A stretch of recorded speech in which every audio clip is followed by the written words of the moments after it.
से बेखबर रूही मोनिका के आने से वो मन ही मन में अचानक ही थोड़ी असहज सी हो गई थी। उसे ऐसा लग रहा था जैसे उसके समांतर कोई ऐसा आ गया है जिससे उसे बचने की जरूरत है, और केवल बचने के लिए नहीं बल्कि बचकर उससे भाग निकलने की जरूरत है। इस घर में उसकी मौजूदगी तो अब तक हर जगह हर घड़ी बड़ी मुसीबत से दिखाई पड़ती थी। वो अचानक ही मोनिका के आने से हल्की सी लगने लगी थी। उसे अच्छा नहीं लग रहा था, लेकिन ये तो उसके दिल के हालात थे जो वो महसूस कर रही थी, मगर उसका दिमाग ये बात मानने को तैयार नहीं था। अगर देखा जाए तो अच्छा ही है, इसी बहाने इसका दिमाग मुझसे हटकर मोनिका पे चला जाएगा। मेरी मुसीबत तो टल गई समझो। अब मैं फाइनली अपने काम अपने बिजनेस पर टाइम दे पाऊंगी। लेकिन आखिर ये मोनिका यहाँ अब क्या करने आई है? खैर जो भी करने आई हो, मुझे क्या, मुझे तो बल्कि थैंक्स बोलना चाहिए उसे जाकर कि उसने मुझे इस रिश्ते से निकलने का एक रीजन दे दिया। अब मैं फाइनली चिराग से डाइवोर्स लेकर यहाँ से निकल जाऊंगी, फिर इन्हें जो करना है करते रहे। रूही यही सोचते हुए अपने बिस्तर पर आकर बैठ गई, मगर उसके अपने अंतर मन से ये बातचीत खत्म होने का नाम ही नहीं ले रही थी। उसने फिर सोचा, लेकिन मैं यहाँ से क्यों जाऊँ? मतलब ऐसा नहीं है कि मुझे यहाँ रहने का कोई मन है या शौक है, लेकिन फिर भी ये क्या बात हुई? अगर आपकी शादी नहीं चली तो आप वापस अपने एक्स के पास चले जाओ, वो भी तब जबकि उसकी शादी भी हो चुकी है। कोई लड़की अपनी ही एक्स की पत्नी के साथ एक ही छत के नीचे कैसे रह सकती है? वो ये सोचते सोचते बिस्तर से पैर लटकाकर पीछे की तरफ लेट गई और ऊपर छत की ओर ताकने लग गई। रूही का दिल जहाँ मोनिका का आना एक्सेप्ट नहीं कर रहा था, वहीं उसका दिमाग मोनिका का आना उसके इस घर से जाने की अपॉर्चुनिटी की तरह ले रहा था। वो अपने दिल और दिमाग के बीच किसी पेंडुलम की तरह झूल रही थी। वो अब तक एक बात को चुन नहीं पाई थी कि आखिर उसे किस बात से ज्यादा संतुष्टि हो रही थी, लेकिन आखिर में उसने अपनी दिमाग की सुनी और ये रास्ता चुना कि वो चिराग के मन में अपने लिए और नफरत पैदा करेगी ताकि वो और मोनिका एक दूसरे के ज्यादा करीब आ सके। इन सारी बातों में काफी वक्त निकल गया और लंच का वक्त हो चला था। रूही नीचे आई तो देखा लता कहीं नहीं थी, अगर कोई था तो बस मोनिका। जस्ट डाइनिंग टेबल पर आज तक सिर्फ चिराग और रूही बैठ के खाया करते थे, आज वहाँ कोई तीसरा भी था जिसकी मौजूदगी कहीं ना कहीं रूही को खटक रही थी। दरअसल होता यह है कि हम चाहें या ना चाहें, मगर हम अपनी जिंदगी में अपने इर्द गिर्द एक घेरा बना लेते हैं। उस घेरे में जो लोग होते हैं उनसे तो हम रूबरू हो जाते हैं, लेकिन अगर एकदम से कोई तीसरा उस घेरे को तोड़कर घुस जाए तो हम असहज हो जाते हैं। उनकी मौजूदगी हमारा दिल बर्दाश्त नहीं कर पाता। ये हमारी बिरयानी में उस इलायची की तरह होते हैं जिन्हें निकाल कर फेंक देने का मन करता है सादे खूबसूरत बनने पर। उस भद्दी लिखावट की तरह होते हैं जो आंखों को अच्छे नहीं लगते, और कभी कभी तो चैन की नींद के बीच में बजते उस निर्दयी अलार्म की तरह होते हैं जो सारे सपने तोड़कर रख देता है। मोनिका अभी रूही को कुछ कुछ वैसी ही लग रही थी, लेकिन क्योंकि उसने तो अपने दिमाग की बात चुनी थी तो वो बिना कोई रिएक्शन वहीं चुपचाप बैठकर खाती रही। तभी मोनिका ने एक कटोरे से एक चम्मच भरकर चिकन निकाला और चिराग के प्लेट में डालते हुए बोली, ये टेस्ट करो चिराग, तुम्हारा फेवरेट टिक्का मसाला है, बताओ खाकर कैसा है। खाना तो मोनिका चिराग को दे ही रही थी, मगर रिएक्शन का इंतजार उसे सिर्फ रूही से था। वो ये देखना चाहती थी कि वो रूही के टक्कर में कहाँ स्टैंड करती है, मगर क्योंकि रूही ने कुछ ना करने का फैसला किया था इसीलिए वो चुपचाप वहीं बैठी बैठी जानबूझकर कुछ न कुछ बेवकूफियां करती रही।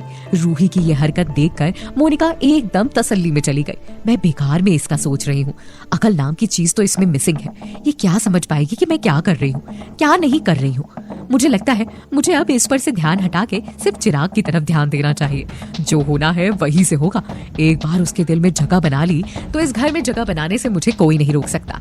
मोनिका चिराग को देखकर सोचने लगी, पर ऐसा क्या करूं कि ये मुमकिन हो? आखिर चिराग का दिल जीतू कैसे? क्या पसंद आएगा इसे? वैसे तो मर्दों को पसंद ही क्या होता है, खाना और खूबसूरती बस। तो चिराग भी कौन सा अलग होगा उनसे? और पहले तो ये पसंद करता ही था मुझे नहीं लगता मुझे इस बार ज्यादा मेहनत करने की जरूरत पड़ेगी।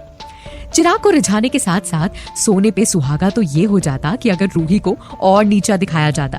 रूही के लिए जितनी नफरत बढ़ती जाएगी, मोनिका चिराग की नजर में उतनी ऊपर उठती जाएगी। यही सोचकर मोनिका ने दूसरे डिश की कोई हड्डी वाली चिकन पीस कर उसके कटोरे में डाल दी और खाने के लिए जानबूझकर उसे काटा चम्मच पकड़ा दिया ताकि वो संघर्ष में परेशान होकर कोई गड़बड़ कर दे और चिराग उस पर गुस्सा हो। मगर मोनिका ये नहीं जानती थी कि रूही खुद भी यही करना चाह रही थी, क्योंकि फिलहाल के लिए उसने अपने दिल की आवाज को दबा रखा था। रूही ने जानबूझकर चिकन की हड्डी पर इतना तेज कांटा मारा कि वो टुकड़ा उसकी प्लेट से उछलकर सीधा चिराग के मुंह पर जाकर लग गया। उसके चेहरे पर तेल और मसाले लग चुके थे, बल्कि हड्डी से नाक पर हल्की चोट सी भी लग गई थी। ये देखकर रूही हंसते हुए बोली, ये चिकन तो उड़ गया। मोनिका ने तभी मौके का फायदा उठाते हुए कहा, ओहो रूही, ये क्या किया तुमने? और ये बोलकर टेबल से नैपकिन उठाया और चिराग का चेहरा साफ करने के लिए उसकी तरफ झुकी। मगर चिराग ने तुरंत मोनिका को रोक दिया और कहा, तुम नहीं, तुम रहने दो। Ruhi, come here, come and wipe it. तुम्ही ने किया है ना, कम ऑन, कम कम कम। अब चिराग ने बुलाया था तो जाना तो पड़ता ही, इसीलिए रूही उसके पास गई। उसने मोनिका से नैपकिन लिया और चिराग के चेहरे को पोंछने लगी, मगर उसका चेहरा साफ करने के बजाय उसके हाथ में पहले ही लगे चिकन करी से चिराग का चेहरा पहले से भी ज्यादा गंदा हो गया। मोनिका ने तुरंत बोला, रूही ये क्या कर रही हो तुमने तो पहले से भी ज्यादा खराब कर दिया, हटो, मुझे करने दो। मोनिका बिना कुछ कहे अपनी सीट पर बैठ गई, मगर उसे चैन तो था नहीं। उसने कहा, चिराग नैपकिन से नहीं होगा, धोना पड़ेगा, रुको मैं तुम्हारा मुंह पानी से पोंछ देती हूँ। चिराग ने तुरंत कहा, रूही नैपकिन गीला करो और इस बार अच्छे से पोंछो। रूही का पेशेंस लेवल खत्म हो चुका था, वो अंदर ही अंदर चिढ़ रही थी, मगर मुस्कुराकर काम करने के अलावा उसके पास रास्ता ही क्या था। वहीं चिराग गुस्सा होने के बजाय अंदर ही अंदर रूही पर हंस रहा था। मुझे अच्छे से पता है कि ये काम तुमने जानबूझकर किया है। तुम्हें क्या लगता है तुम मेरे सामने एक्टिंग करके बच जाओगी? I won't let you escape my silly wife. अब जब तुमने किया है तो भुगतोगी भी तुम ही। रूही भी अब कई हद तक समझ गई थी कि चिराग अब जानबूझकर ये सब उससे ही करवा रहा है। ये है तो यहाँ बैठी हुई, फिर मुझसे क्यों करवा रहा है? पक्का ये मुझे इसके सामने नीचा दिखाने की कोशिश कर रहा होगा कि कैसे ये मुझ पर अपना हुक्म चलाता है। बस अब तो ये किसी तरह डिवोर्स दे दे, फिर मैं तो चली जाऊंगी यहाँ से, पर इन्हें जो करना है करते रहे, कौन सा मुझे कोई फर्क पड़ने वाला है। अचानक से चिराग उठा और बोला, रूही मेरे साथ बाथरूम में चलो। दोनों बाथरूम में गए और चिराग ने रूही को नल खोलने को कहा, मगर जानबूझकर रूही ने शार ऑन कर दिया। एक ही बौछार में चिराग ऊपर से नीचे तक भीग के तर हो गया। रूही मन ही मन हंसने लगी। अब आया मजा, तब से ऐसे पूछो वैसे पूछो और काम करवाओ मुझसे। अब से ऐसा काम करूंगी कि खुद ही सोचोगे कि क्यों बोल दिया इसे। ये तुमने जानबूझकर किया है ना? चिराग ने गहरी आवाज में सीरियस होकर बोला। रूही ने बचकाने अंदाज में कहा, तुम क्या बोल रहे हो, मैंने कुछ नहीं किया। रूही का ये बोलना ही था कि चिराग ने एक ही झटके में रूही को भी खींचकर शार के नीचे कर दिया। रूही ऊपर से नीचे तक पूरी गीली थी, उसके कपड़े उसके बदन से चिपक गए थे और झीना झीना सा सब दिखने लगा था। रूही ने गुस्से से पूछा, ये क्या किया तुमने? चिराग ने जवाब देते हुए कहा, तुम क्या बोल रही हो, मैंने कुछ नहीं किया। दोनों के बीच एक मीठी सी लड़ाई चल रही थी, जहाँ दोनों एक दूसरे से एक के बाद एक बदले ले रहे थे, जिसमें किसी का कोई नुकसान नहीं था, बस उनके मन की संतुष्टि थी।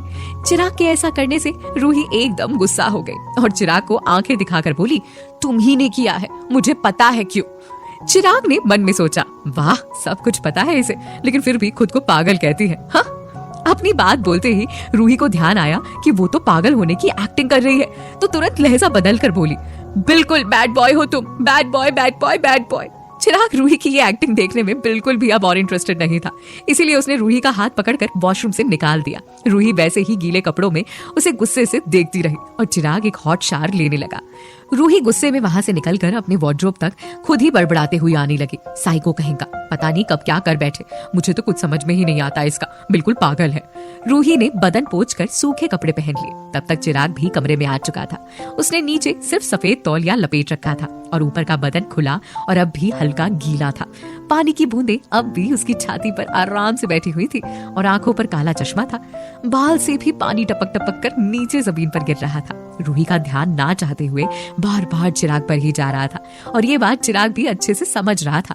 उसने कहा, रूही मेरे कपड़े देना। नहीं, मैं नहीं दूंगी। रूही ने तुतला कर कहा, नहीं दोगी? रूही ने फिर ना में सर हिला दिया।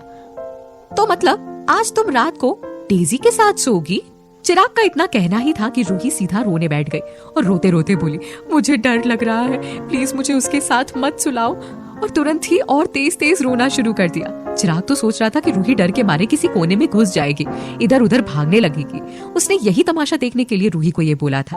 उसे नहीं पता था कि वो रोने लग जाएगी। उसने तुरंत बोल दिया, अच्छा अब रो मत, नहीं सोना डेजी के साथ, यही सोना अपने बिस्तर पर। ये कहकर खुद ही जाकर अपने कपड़े लिए और पहनते ही बोला, come let's go downstairs. Ruhi ने सीधा साफ मना कर दिया। इस बार चिराग ने उसके साथ कोई जबरदस्ती नहीं की और खुद ही नीचे उतर गया। चिराग के नीचे उतरते ही रूही ने धीरे से बड़बड़ा कर कहा, बड़ा आया, नीचे चलो, मुझे नहीं जाना कोई नीचे बीचे। उस मोनिका को देखने का कोई शौक नहीं है मुझे, तुम ही जाकर देखो उसे। चिराग को अकेला नीचे आते देख मोनिका ने उससे पूछा, रूही कहाँ है? वो नहीं आई? उसका मन नहीं है नीचे आने का, उसे अभी कमरे में ही रहना है। आई कैन अंडरस्टैंड चिराग कि तुम्हें कितनी दिक्कत होती होगी उसके साथ। तुम उससे जो चाहते हो वो तुम्हें वो नहीं दे सकती। मगर मेरा यकीन मानो, तुम्हें ये सब करने की कोई जरूरत नहीं है वैसे। अच्छा चलो बताओ, क्या इतने दिनों में तुमने कभी सोचा कि तुम रूही को छोड़कर किसी और के साथ सेटल हो जाना चाहिए? चिराग मोनिका का ये सवाल सुनकर एक सोच में चला गया। तभी मोनिका ने दोबारा उससे पूछा, बताओ क्या होगा चिराग का जवाब?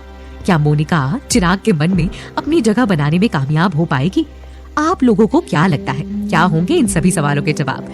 कमेंट बॉक्स में कमेंट करके जरूर बताएं और सभी सवालों के जवाब जानने के लिए सुनते रहिए अंधाधुन इश्क, सिर्फ पॉकेट एफएम पर।